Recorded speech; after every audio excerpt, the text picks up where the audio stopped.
Bonsoir à tous, voici les titres de votre journal largement consacré à l'épidémie du coronavirus. L'hôpital du Nord a connu face au Covid-19. Le centre hospitalier ne reçoit pas de patients, il assure uniquement le dépistage de la maladie sur ordonnance. Les tests sont analysés au CHT. Après 3 jours d'arrêt, l'activité minière a repris sur le site de la SLN. Plusieurs mesures ont été mises en place face au Covid-19. Diminution d'effectifs et partage d'activités entre SLN et Sonarep. Le marché municipal du Mont d'Or, il reste ouvert en période de confinement intégral, mais avec des mesures particulières. Seuls les stands alimentaires y sont autorisés. Certains clients et producteurs se sont organisés. Un nouveau cas de coronavirus ce vendredi, c'est ce que le gouvernement a annoncé lors de son point de presse cet après-midi. Un cas importé qui avait été placé en confinement dans un hôtel et qui est désormais en isolement au Médipôle. Au total, en Nouvelle-Calédonie, 15 cas de Covid-19 sont recensés, soit 2 fois moins qu'en Polynésie pour l'instant. Et justement, lors du point de presse quotidien du gouvernement, il a été annoncé de nouvelles mesures en matière d'attestation, de sortie et en direction du monde économique. Compte rendu avec Éric Dufour et Kaio Toui. Pas de secret autour du personnel de la clinique Kuindo-Manien testé positif. Il a été pris en charge selon le strict processus habituel et les personnes qui l'a côtoyé l'ont été également. Le sujet a fait grand bruit sur les réseaux sociaux. La nouveauté du jour, c'est la nouvelle attestation de déplacement dérogatoire. Elle a été modifiée pour répondre aux nombreuses demandes concernant les sorties pour payer les factures ou les impôts. La règle des 3-1 demeure, une sortie par jour, 1 heure maximum, dans un rayon d'1 kilomètre. Cette nouvelle attestation, elle permet aussi de préciser les conditions dans lesquelles les particuliers peuvent continuer d'exercer une activité physique. Donc désormais sont autorisés simplement des déplacements brefs dans une limite d'1 heure quotidienne et dans un rayon maximal d'1 kilomètre autour du domicile. Donc ces déplacements ils sont liés soit à l'activité physique individuelle, soit à la promenade avec des personnes de la même famille qui sont regroupées déjà dans le même domicile, soit aux besoins des animaux de compagnie. Dans le domaine de l'enseignement et dans un souci de continuité pédagogique, dès lundi, notre chaîne Nouvelle-Calédonie la première diffusera des programmes pédagogiques pour plusieurs tranches d'âge. Enfin, sur l'aspect économique, le gouvernement travaille avec l'État sur un plan global de soutien à l'économie avec les provinces, les chambres consulaires et les regroupements professionnels. Un numéro vert sera mis en service lundi matin pour l'information des entreprises. Il s'agit du 05 03 03. Direction le Nord, à Koné à présent, où pour faire face au coronavirus, des mesures ont été prises au centre hospitalier du Nord. Pour le moment, le CHN est un hôpital de repli pour le CHT. Le centre hospitalier du Nord ne reçoit pas de patients, il assure uniquement le dépistage du Covid-19. Explication avec Camille Monnier et David Sigal. C'est un stop obligatoire avant de pouvoir entrer à l'hôpital. Dans les mains de cette infirmière, un questionnaire établi par la Direction des Affaires sanitaires et sociales de la Nouvelle-Calédonie pour évaluer l'état de santé d'une personne. C'est est-ce qu'ils sont partis en voyage, est-ce qu'ils ont été en contact avec quelqu'un qui est parti en voyage et qui présente des signes, de la toux, des gènes respiratoires, la fièvre, les principaux signes en fait, les principaux symptômes du Covid-19. En cas de symptômes inquiétants, la personne est orientée vers ce centre de dépistage. Un même dispositif est présent à Koumak et Pointe-Dimier. Sur les centres du Nord, 89 dépistages ont été réalisés en 2 semaines. Résultat, 67 négatifs et 22 en cours d'analyse. Il s'agit juste en fait ces 2 écouvillons, donc comme 2 cotons-tiges, un qu'on va introduire dans une narine et un qu'on va introduire au fond de la gorge pour prélever. Et les 2 prélèvements vont être envoyés ensuite sur le CHT pour être analysés. Mais on ne vient pas ici de sa propre initiative. Les dépistages Covid-19 sont réalisés uniquement sur ordonnance. C'est le médecin généraliste qui prend le rendez-vous pour son patient via une plateforme téléphonique. Par la plateforme, ça permet de faire un premier tri et de programmer les rendez-vous et les dépistages pour que le personnel qui est en charge du container soit aussi à l'aise sur les prises de rendez-vous et sur les prélèvements, que ça ne bouchonne pas, que ce soit quelque chose de fluide. Objectif aussi, que les patients suspectés d'être porteurs du Covid-19 ne croisent pas ceux qui viennent pour une urgence. Depuis lundi, la fréquentation hospitalière a nettement diminué, moins 44% aux urgences et moins 50% pour les consultations. La direction souligne l'autodiscipline des patients qui respectent les consignes de confinement, ce qui bénéficie aux employés. La baisse d'activité nous permet aussi de pouvoir moduler l'activité du planning des personnels, en tout cas dans la mesure du possible. Et les secteurs où il y a un peu moins d'activité, de pouvoir faire reposer ces personnels-là parce qu'on en aura besoin sur toute la durée de l'épidémie. Il faudra qu'on tienne sur le long cours. Chaque jour, une cellule de crise est organisée à l'hôpital afin de faire le point avec l'ensemble du personnel et le gouvernement pour réajuster si nécessaire les mesures prises face à l'évolution du virus. La question de la garde d'enfants, et pour ce faire, 13 crèches sur 52 ont accepté de rester ouvertes. 11 à Nouméa, une à Koné et une à Boura, une mesure qui permet notamment au personnel soignant et à tous les professionnels prioritaires de continuer à travailler avec de nouvelles règles d'hygiène et d'organisation. Caroline Antich-Martin et Gaëlle Detcheverry. 3 à 4 fois par jour, Chloé, directrice de la crèche et infirmière de formation, désinfecte scrupuleusement tous les nids à microbes. C'est des gestes qui sont très importants parce que c'est des parties qui sont touchées par les parents, par les enfants, par le personnel plusieurs fois dans la journée. Donc pour éviter qu'il y ait une transmission des microbes et des germes, on nettoie toutes ces parties qui sont sensibles.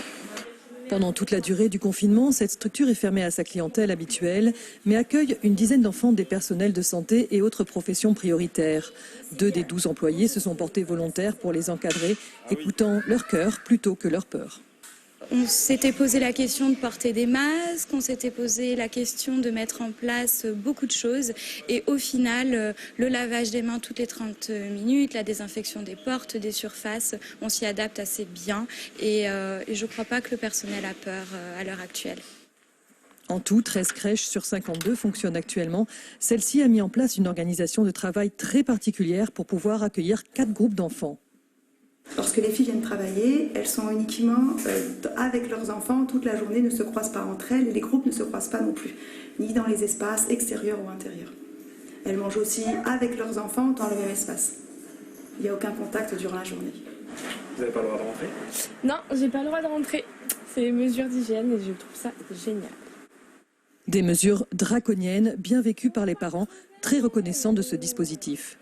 Mon homme, lui, il fait partie des entreprises qui aussi est obligé d'être ouvert, donc à part les grands-parents, mais je préfère pas confier quand même aux grands-parents, parce qu'on sait que les enfants, ils sont porteurs sains, entre guillemets, donc ouais, d'avoir une crèche ouverte qui puisse accueillir mon bébé, ouais, c'est un grand soulagement, ça aurait été vachement un gros casse-tête sinon. Si les frais de garde, les repas et les salaires des employés volontaires sont pris en charge par le gouvernement, beaucoup de dépenses restent pour l'instant à la charge des crèches. Pas simple d'y faire face sans entrée d'argent. La majorité des crèches travaillent en trésorerie tendue, c'est-à-dire qu'on encaisse les mensualités des parents entre le 1 et le 10 du mois et on paye les employés avec. Aujourd'hui, on se retrouve à payer les employés au mois de mars sans avoir aucune rentrée puisqu'on ne peut pas les facturer. Donc pour la majorité, on a demandé des couverts de trésorerie supplémentaires aux banques. La province sud vient de voter un plan d'urgence de 500 millions de francs pour soutenir les entreprises et sauvegarder les emplois. Dans le nord, à Poum, après 3 jours d'arrêt, l'activité minière a repris sur le site de la SLN. Plusieurs mesures ont été mises en place pour faire face à l'épidémie de Covid-19. Diminution du nombre d'effectifs et partage d'activités entre la SLN et la société Sonarep. Les explications de Brigitte Wap.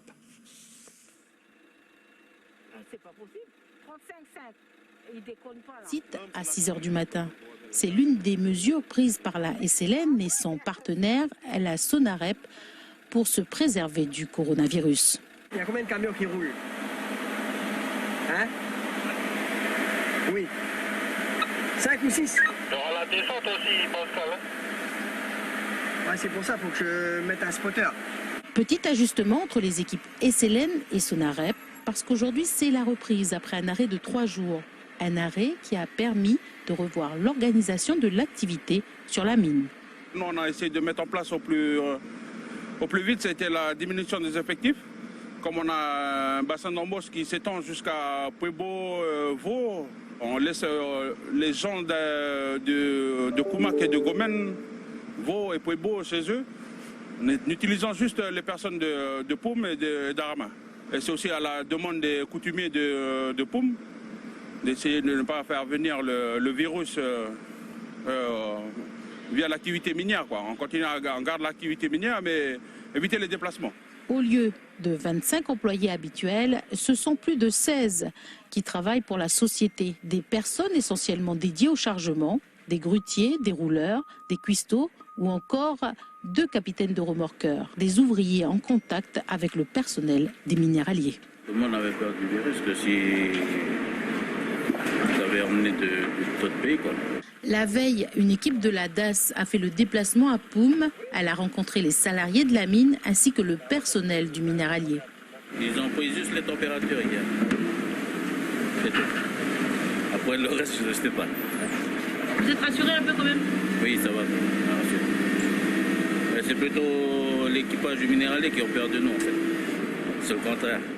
Les coutumiers de Poum, à l'origine de l'arrêt du travail, ont voulu répondre à une inquiétude de la population.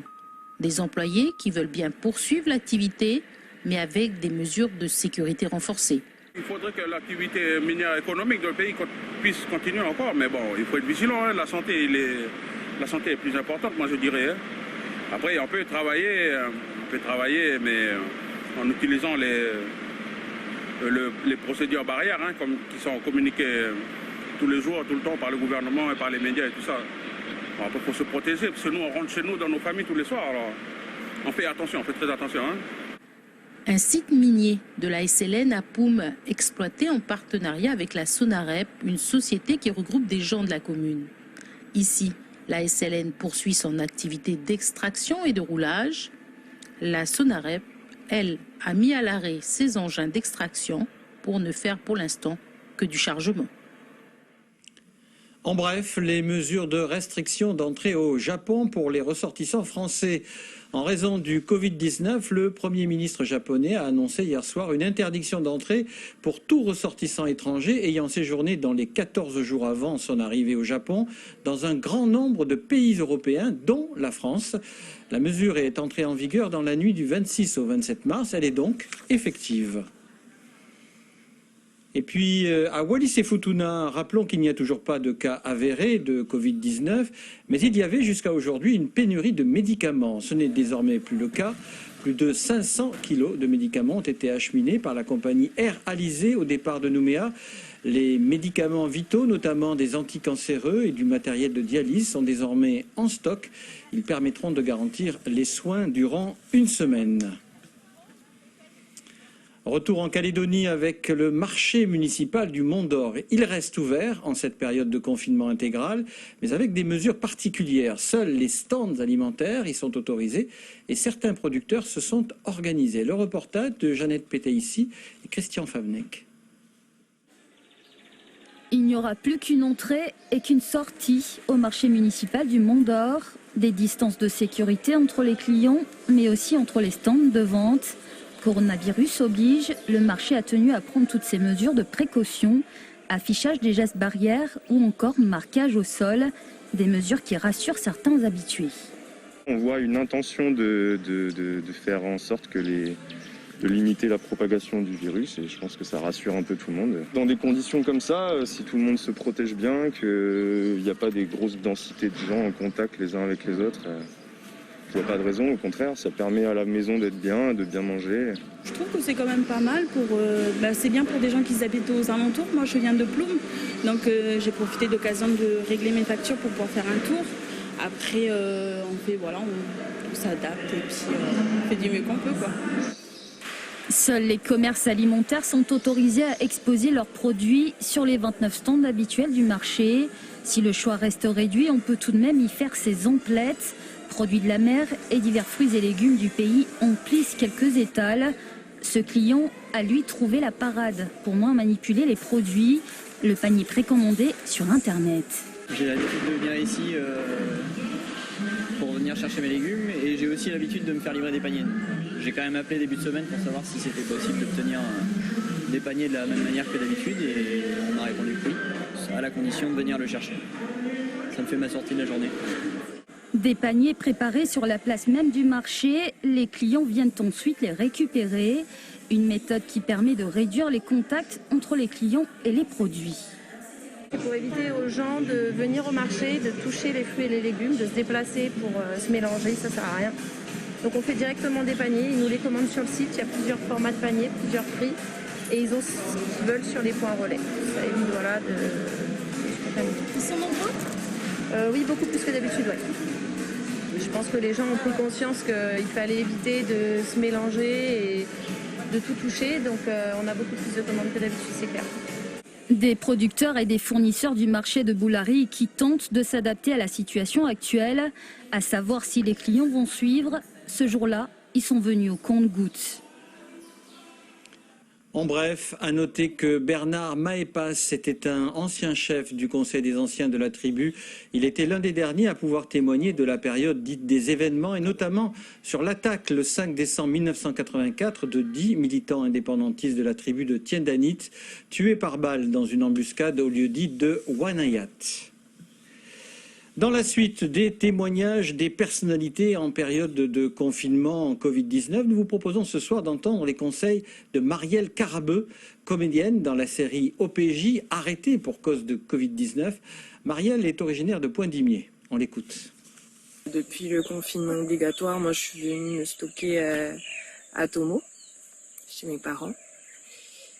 Donc voilà, donc ça va être ma bande pendant 2 semaines. À Tomo, pendant le confinement. Donc nous, on s'occupe comme on peut. Donc là, on est à 3 jours de confinement. Donc je vous dis qu'on commence déjà à pitcher les plans. Ok. Mais bon, on s'occupe comme on peut. Donc je vais vous montrer un petit peu nos délires ici à la maison. Donc moi perso, je mate beaucoup de films. Voilà, sinon je fais mon sport aussi à la maison. J'ai réussi à trouver un sac avant le confinement obligatoire. J'ai fait des petits caprices. J'ai quand même fait descendre de la foi le sac de Frappa. Voilà, et mon père, comme il y a pas longtemps on a eu le cyclone là. Donc le cyclone a fait tomber cet arbre. Voilà. Et mon père, il a foutu le feu là où il y a les racines.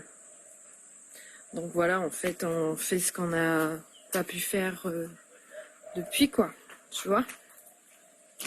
Et quand le confinement sera terminé, le premier truc qu'on va faire avec mon père, c'est à la pêche. Moi, je reste chez moi pour vous, et vous, restez chez vous pour nous tous. Au pire, si vous êtes égoïste, restez au moins chez vous pour vous, quoi, tu vois. Avant de se quitter, le rappel d'une des informations principales de notre journal. L'hôpital du Nord à Koné, face au Covid-19, le centre hospitalier ne reçoit pas de patients. Il assure uniquement le dépistage de la maladie sur ordonnance. Les tests sont analysés au CHT. Et puis rappelons aussi que la Calédonie compte ce soir 15 cas avérés de Covid-19. Voilà pour l'actualité locale. Merci de votre fidélité. N'oubliez pas que l'info, c'est aussi notre site web et la radio. On se retrouve demain à 19h30. Excellente fin de soirée sur la première, évidemment.